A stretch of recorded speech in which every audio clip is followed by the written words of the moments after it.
Hello, everyone, and welcome to Jaynky to the Max, a podcast where we talk to inspiring creators about their amazing projects they build. Today on the show, we will be talking about a house that is 100% off the grid. Really fascinating. But first, let's get into some housekeeping. Every episode we broadcast live in the Jaynky DIY Discord server. If you're not already a part of it, follow the link in the show notes below. It's a fantastic place. You can talk to the people that we have on here. You can learn stuff. It's a pretty great place. But without any further ado, hello there, Glavin. Glad you could be on the show. Well, thank you, Jay, for having me. Glad to be here. So let's start off. Describe your setup to us. What does it look like? What are the requirements? I have a small cabin. It's not a tiny house, but, it's definitely a little bit larger than that. But it's a small cabin out in the wilderness of Ohio. I bought 20 acres back in 2014, I think. And then I moved out here. I bought this cabin, moved out here in 2015, and went to go hook up electric, and the utility grid said that it's going to cost, an arm and a leg, and so I walked the fellow back to his truck, and I said, I'll do something myself. So I went to a local solar company and talked with them about some kind of what I was wanting to do, and bought some equipment from them. And just told me, just tossing that green truck out there in the parking lot. They're like, excuse me, sir, you didn't want us to install that? Nah, I got this. I didn't tell them I was an electronics engineer or anything. So, I kind of got this thing designed where, the core of the system is overbuilt, so it's made to be able to be expandable. And then I did all the entire installation here myself. I started with just like 2 solar panels and 2 batteries. The batteries I've been using are 12 volt 8Ds. They're these giant 200-pound batteries, about 3 kilowatts each. So wow. They're pretty big. Because I didn't know what my power usage was going to be like, because I've never lived off the grid before. So, so this was kind of that experiment. In this time that you were building this, were you just lighting candles and I don't know? No, I ran LED lights. LED lights use practically just such little energy you can easily run them for a long, long period of time. But I didn't have anything I didn't have a fridge or anything extraneous. Is mainly just lights and, being able to run my laptop and my desktop for a few minutes each day. But then I found, it really wasn't enough. So I just, kept expanding the system, and I got more solar panels, got more batteries, until eventually I'm up to where I'm at now, where I'm at 28 solar panels, which gives me a 7 kilowatt solar array, and 12 of the 8D batteries, which gives me 43,000 kilowatt hours of battery backup. Wow, that's really cool. So you mentioned these D batteries. What are they? What's their they aren't lithium ion. Are they lead acid? They're lead acid. They're not flood lead acid. They are what's called an AGM, which is absorbed glass material. So it's not like there's actual glass like a window. It's more like fiberglass, so it kind of looks like cardboard with a bunch of fibrous material in it. If you ever opened one up and saw what's inside, and that's used as the dielectric inside the battery or not the dielectric, but the electrolyte solution is stored in that material in the battery between the plates, and they look kind of like batteries you'd see in a semi-truck or a large tractor. Okay. They're about the size of if you took 3 normal car batteries and super glued them together alongside. Wow. That's the size of one of these. That is big. They are big. Wow. Wow. So, like, what were some of the adjustments you had to make from going from an on-the-grid system to off-the-grid? The big thing was understanding like my energy usage and having to use rely on propane for any of my heating usage or heating needs. So my oven is propane. My furnace is also propane, and so is my dryer and instant hot water heater. So all the really big, like, appliances, that all runs off of gas. Correct. Okay. Wow. Is that just because it draws so much power? Yeah. So with a battery bank, there's a lot of peak demand, which also would put a lot of load on my inverter that I have. Mm-hmm. So trying to run a lot of things at once, even if it's just for a brief amount of time, it just requires a lot of startup. So having it be propane instead, it doesn't really care as much because it's a flame. Right. So it's a lot easier, and it really doesn't cost all that too much for having these things be propane powered. Like my instant hot water heater, I think it goes through maybe 20 pounds of propane every like 5 months or so. Like it really doesn't use a lot. Yeah, that's really good. Oh yeah. Yeah, you don't want to plug in the stove and then all the lights, everything just dims and there's like a soft glow coming from it. Right. That's really cool. Have you? I know in the States there can be a lot of like regulations and laws around like solar power. Since you built this essentially from a non-powered system, did you have to deal with any of that? No, because I'm not tied to the grid. As long as you're not tied to the electrical grid, you can get away with a lot more, because it's all things that are, just going to affect you and no one else. Right. Right. Definitely. When you were building this, did you have any like useful resources that you found were super helpful? Like, did you just trial and error it? Well, I went to school for electronics engineering, so I already had a pretty good basic understanding of, electricity and how it works. I've been working in the field for quite a long time. Solar had always been something I'd been interested in. I actually had even built my own charge controller, way back in the day, just for the fun of it. But I never really got into solar too much back then because it was still cost prohibitive. It's just really expensive, but in recent years, the cost of solar has come down like tremendously, probably about a third of what it used to be 10 years ago. Oh yeah. And then the efficiency has gone up by leaps and bounds as well, so that kind of made it a lot more attractive in going that route. Yeah, definitely.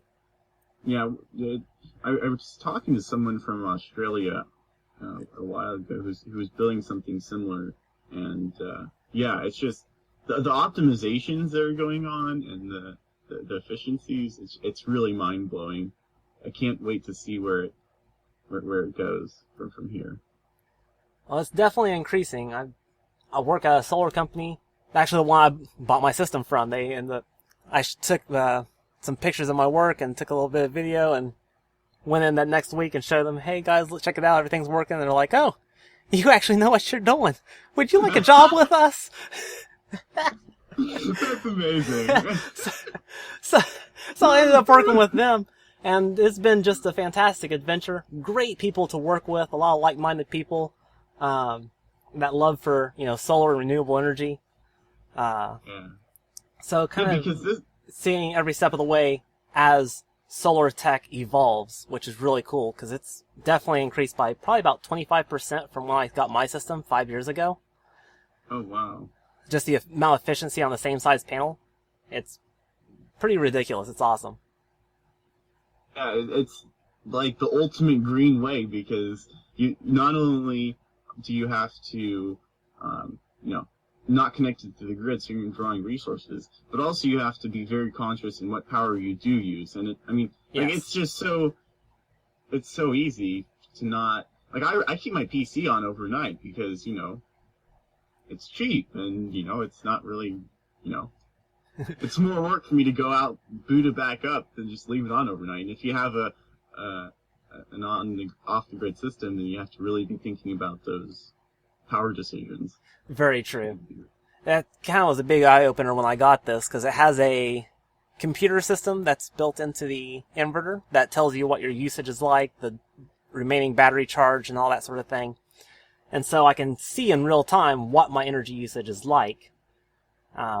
So it's been a lot of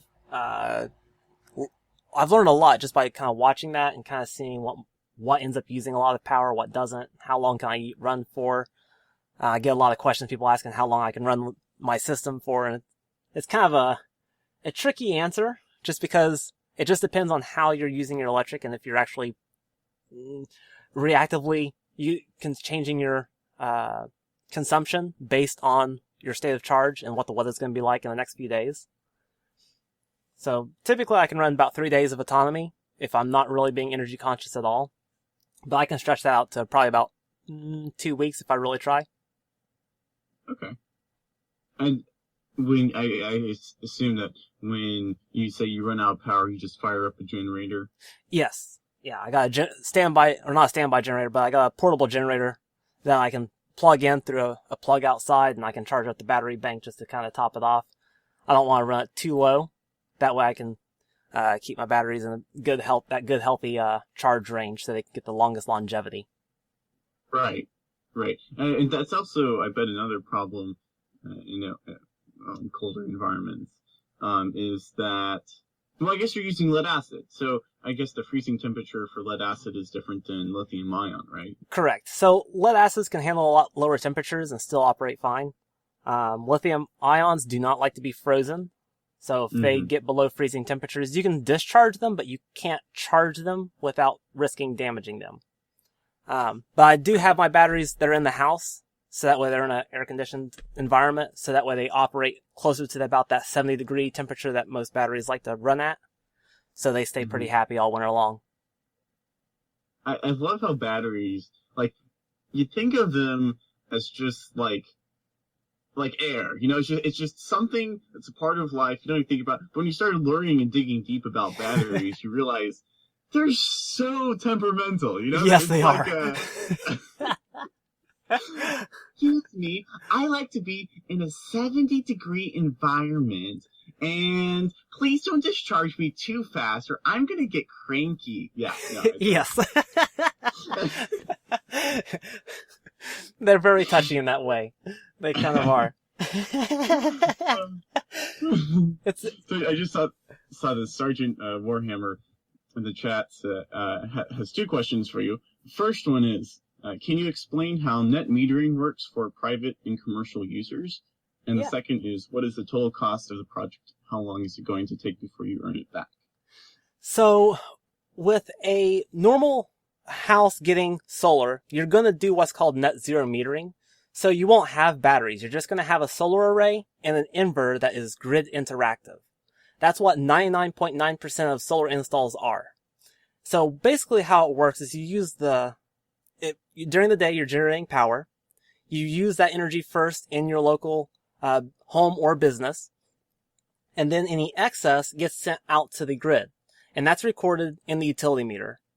And you basically use the utility as your battery. So you sell power during the day for, 10 cents a kilowatt, and then you buy it back at night for 10 cents a kilowatt. Or it might be different in your municipality. It may change from, place to place what their regulations are.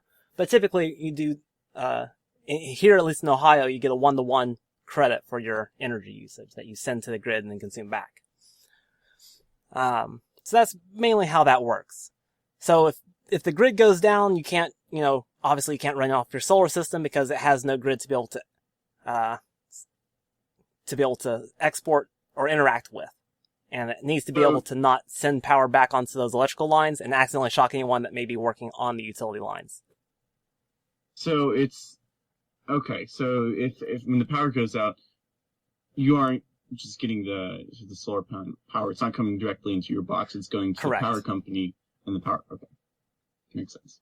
Yeah. So you're never able to run your solar system a grid-tied solar system off-grid. Unless you have a special setup to where it can actually have a small microgrid to run off it, because it does need batteries to be able to operate in that case. Right. And a way to safely disconnect from the utility side of your power that's coming into your house. Right. Okay. Interesting. That's good. That's good to know. A good question. Then the second thing is, how long do you think? How much should it cost, and how long do you think it's going to take before you're in it back? So for a regular homeowner, the normal payback is about 12 years, I would say, is a good estimate. It just depends on how big of a system you have and how much shading that the system ends up getting, which inhibits its ability to produce electricity. And then, angles to the sun also influence that as well. But for my system though, because it was going to cost so much just to get electrical lines run to my house, the system almost paid for itself right away, just because of installation costs. Oh. Yeah. That's wow. Yeah.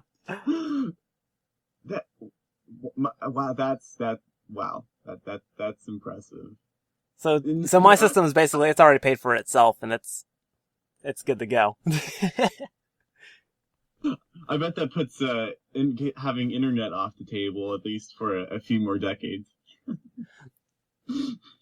No, I have internet here. Well, like a line internet, because I take it you use satellite. Or no, actually, I have DSL. That's a funny thing. DSL didn't charge me anything to put a line out to my house.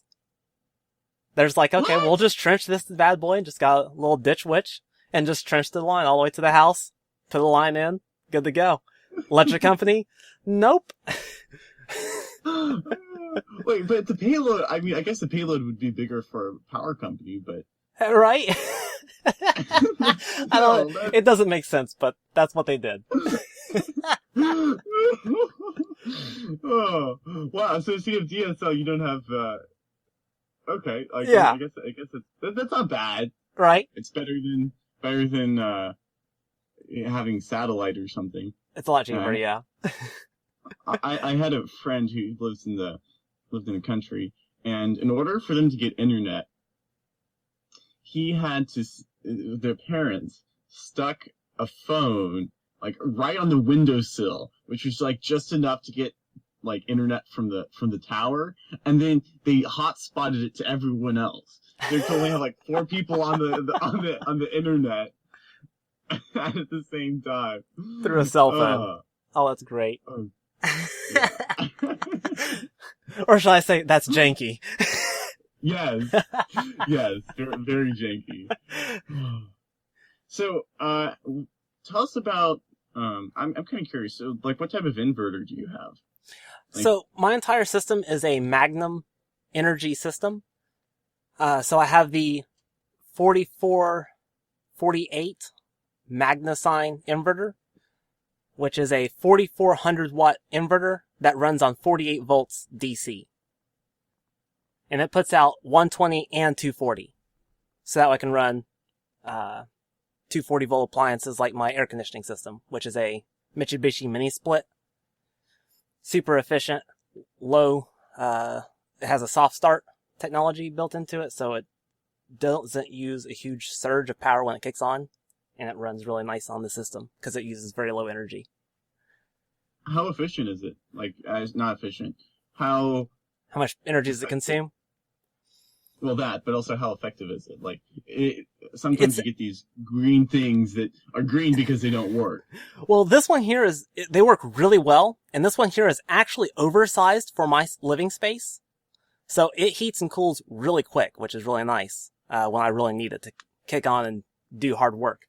But under normal circumstances, just having it on, the air conditioning doesn't use much power at all. During the summer, from dawn to dusk, over the course of the night, it uses maybe about 2 kilowatts of energy over the entire night.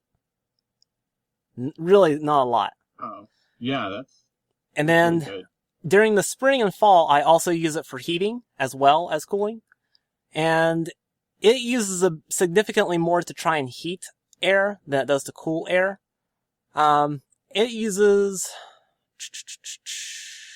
about 10%, of my battery over the course of the night. Okay. So about almost 5 kilowatts just itself. Okay. That's cool. Maybe a little bit more if it gets really, really cold. And did you wire the entire house yourself? Yes. So when I got this thing, I bought it as a shell, and then now I could just finish the inside myself. That saves a whole lot on cost.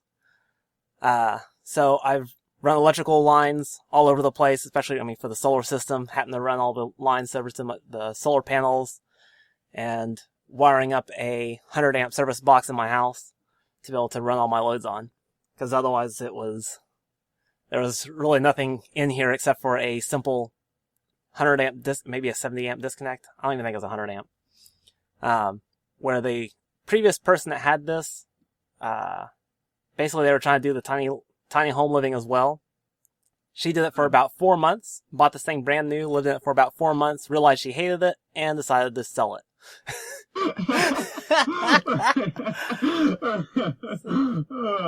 So I jumped on that and got it for dirt cheap. It was awesome.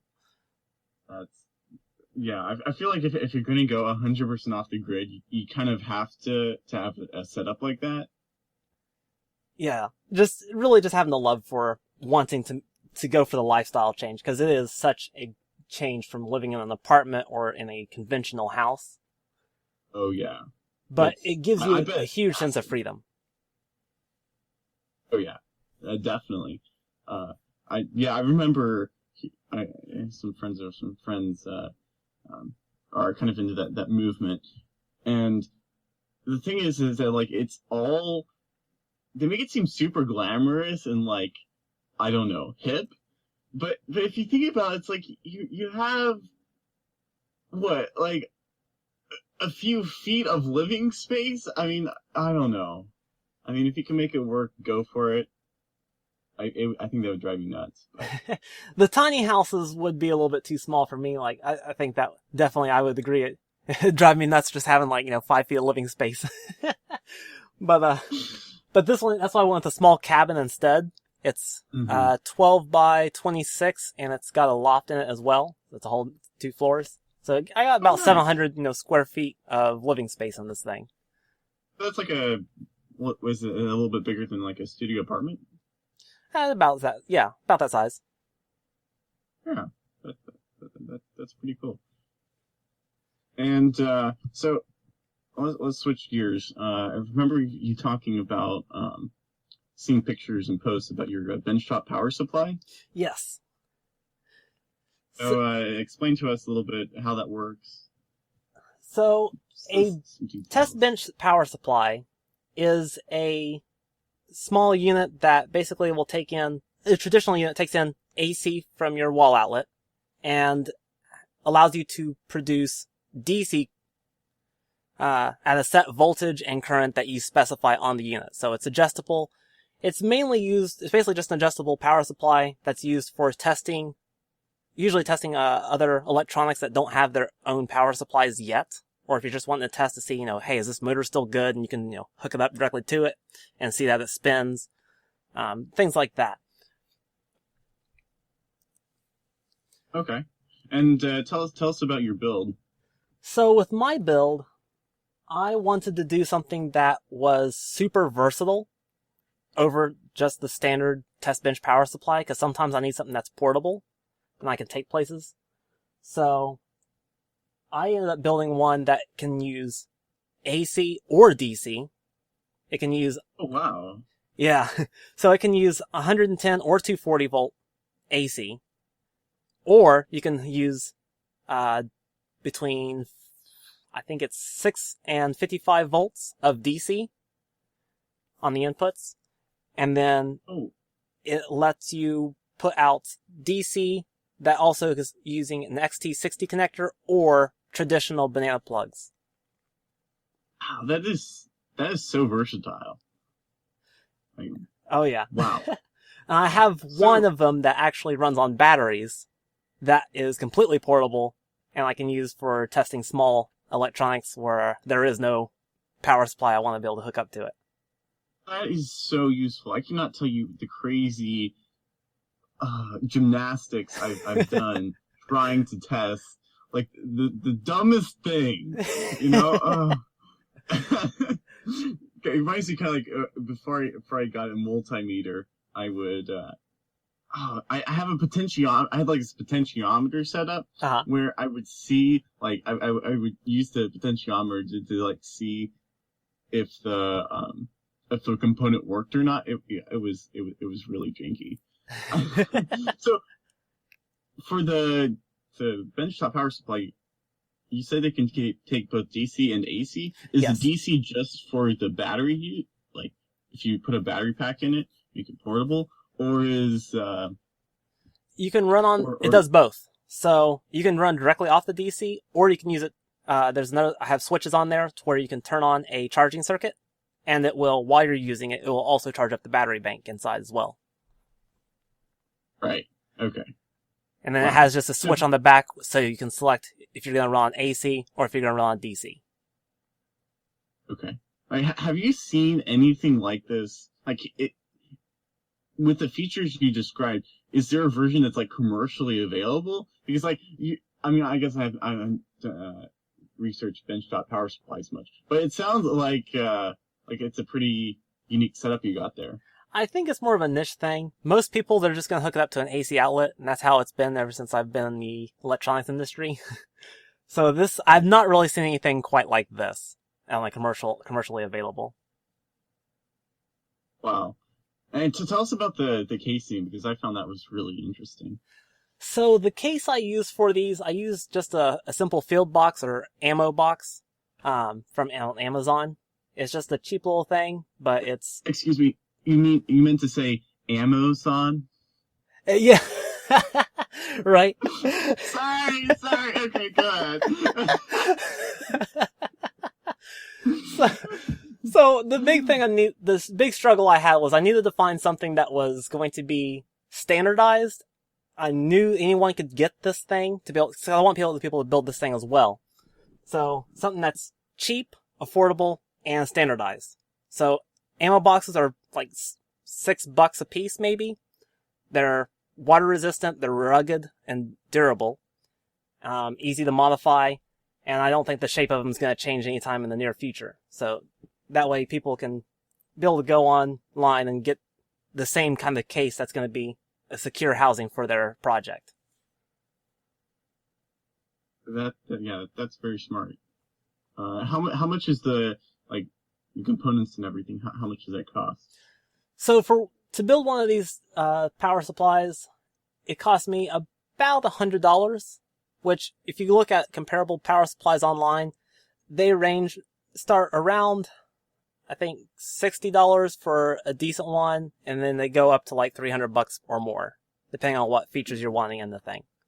So the nice thing about this one is it is programmable and does CCCV charging, which is really convenient. What that is. So CCCV charging is how you charge up batteries. So the cool thing with this is instead of just testing parts, you can also use it as a battery charger. Oh, right, because that's right. So CC is constant current and CV is constant voltage, and it'll automatically switch between the two, depending on what your settings are that you programmed into it. I think a better question is, what can't this do? Well,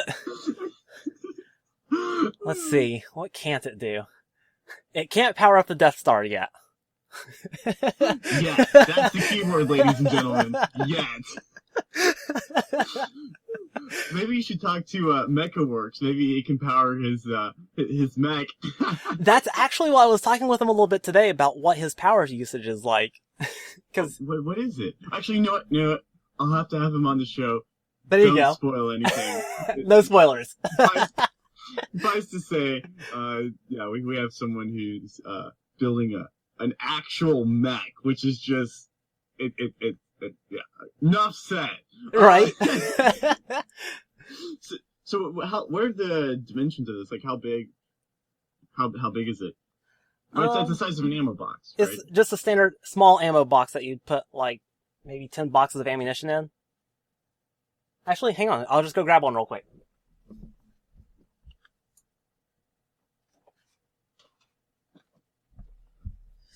Alright. I'm sitting back down. So this thing here is 12 inches by 5 inches by 7 inches. Put the ammo box next to the mic so we can all hear it. Sorry. There you go. It's sit on the desk.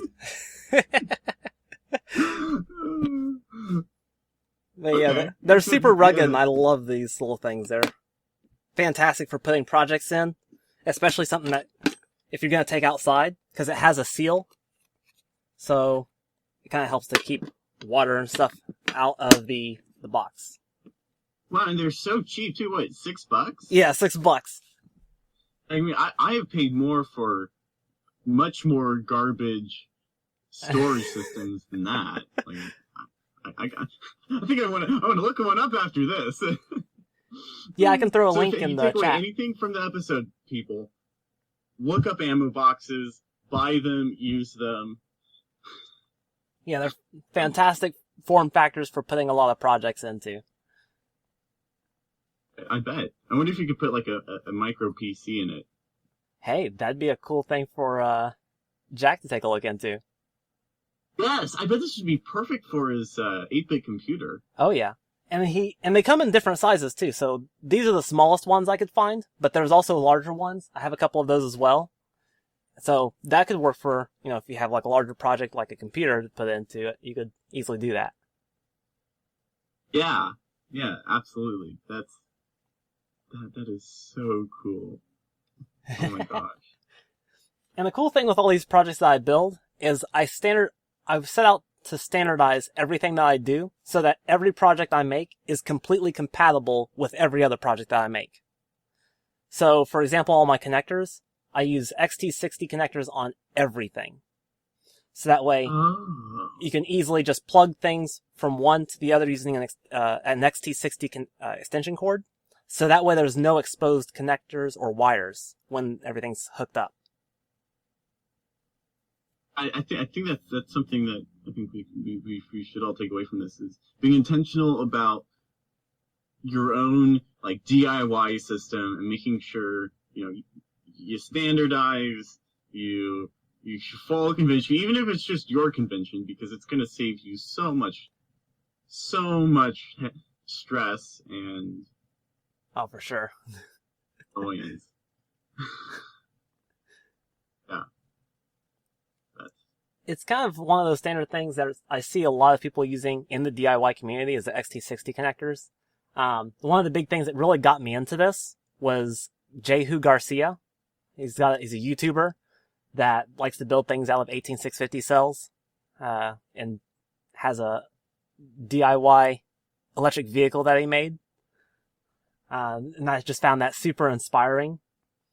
And so when I got into looking at doing this sort of thing, kind of learning from his mistakes that he's made, what things he's learned, and also from my experience in the electronics industry is really making sure everything's compatible with one another. Right. Yeah, I think he also got me. I watched some of his videos, and he inspired me to build a very tiny solar powered set. It was just like one panel and a small battery pack. But yeah, nice. You guys should totally check it out. Well, you should check it out unless you don't want to build a solar panel and battery pack, because I feel like it's just a must. Once you watch his videos and you see him talk about it, yeah, there's no way you're not gonna have a solar panel set up by the end of the month. Right. It's gonna happen. You're gonna buy a solar panel. Hey, you can come down to my shop. We'll sell you all kinds of them. We'll install them on the house for you, even. How far does it go? Will you guys travel down to Australia or Germany? Maybe not that far. We install all over Ohio and the surrounding states, except for West Virginia. They like their coal too much. They won't sell us a license. Oh, really? Yeah. Wow. They're just wow. That's really funny. So, listeners, if you're in the Midwest area, right? Oh, yeah. Ohio, that area. I'll probably I'll see if I can get a link or something. Put it in there. One thing I saw on his channel that I thought was just so cool, but I don't think I could really find them anywhere else. But the solar panels that you roll up. Oh, yeah, the flexible solar panels. Yeah, like, are those like, it made me think, are those really a thing? And like, how efficient are they? They are, but I think the issue is they're more expensive because they are flexible, and they're not as efficient either. So we don't use those in a commercial setting, or we really don't use those at all. The only time you really see those are in very small electronic stuff, but they're really not that common. I mean, I was just thinking it'd be really useful if you have like when you go camping or something, you can stick a couple rolls in the back of a truck, and you can have power. That's usually where you see them, is kind of like in the camping community, or people where it's just like having it on a backpack or something like that, like wearable solar clothing. Yes. But as far as like actual like powering big loads, you wouldn't see those being used for that under normal circumstances. Right. And how inefficient are they? Are they like 20%, 50%? Oh boy. So normal solar panels, like what we're installing, the monocrystalline and polycrystalline, they are, I think they're about like 18%, if I'm not mistaken, on the high end. But the 18% efficiency from like when the sun hits them, how much of it? Yeah, under standard test conditions, correct. Okay. But like the flexible ones are a lot lower. I think they're closer to like 10%, but don't quote me on that. I don't have the specs in front of me on those. Okay. So that's a significant drop. Yes, for sure. But also significantly more expensive as well.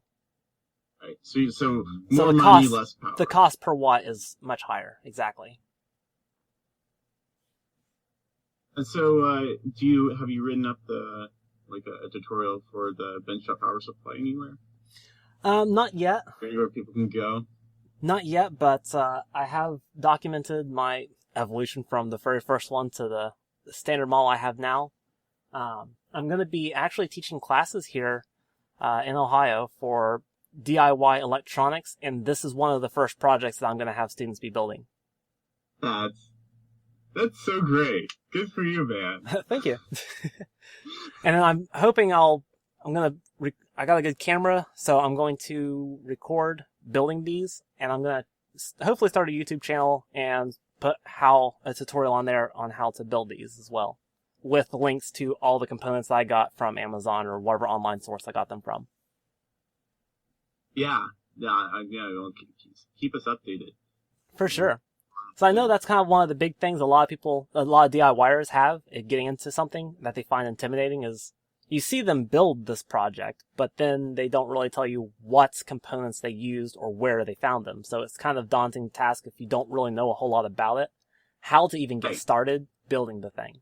So I think that's important to be able to show, this is where I source my parts, this is what you're going to expect, and just having a whole list, just to make it easy for people that are wanting to get into it on an intro basis, to be able to get into it really easily. Yeah, no, there are a few things quite as frustrating as seeing some really amazing project and then them describing how to do it, or their documentation is just lacking. So then it's like, well, okay, could either spend hours and hours reverse engineering, or move on to something else. And yeah, right. Yeah. Good spot. So I guess you don't have a YouTube channel, so they're and until that's put up, you don't really have any way of people can Twitter or Instagram. Just join the Jaynky DIY Discord, and you'll find me on there, and updates on my projects, and can ask me questions on there. For right now, just until I can get that. Just don't ask him to write Fortnite hacks for free. Oh my gosh. Yeah, we had someone come in here last night requesting someone to basically developer to do free work for him to hack a game, and I'm just like, this is not the place for that. So wrong on so many levels. It's probably just a misguided youth who, is just working through some things in life, Right. All right. Probably taking up enough people's time. Anyways, glad you guys could. Thank you everyone for tuning in. Thanks for being on the show, Glavin. Well, thank you very much for having me. It's been a joy. Learned a lot. And Jaynky to the max. Hey everyone, thank you for tuning in to this episode of Jaynky to the Max. If you like it, make sure to like the video and subscribe. And if you want to suggest more projects that we can feature, make sure to comment down below, or even better, join the Discord server in the description. We try to stream live every weekend on the server, so make sure to join and grab the podcast role if you want to be there and see it for yourself. Anyway, make sure to stay janky.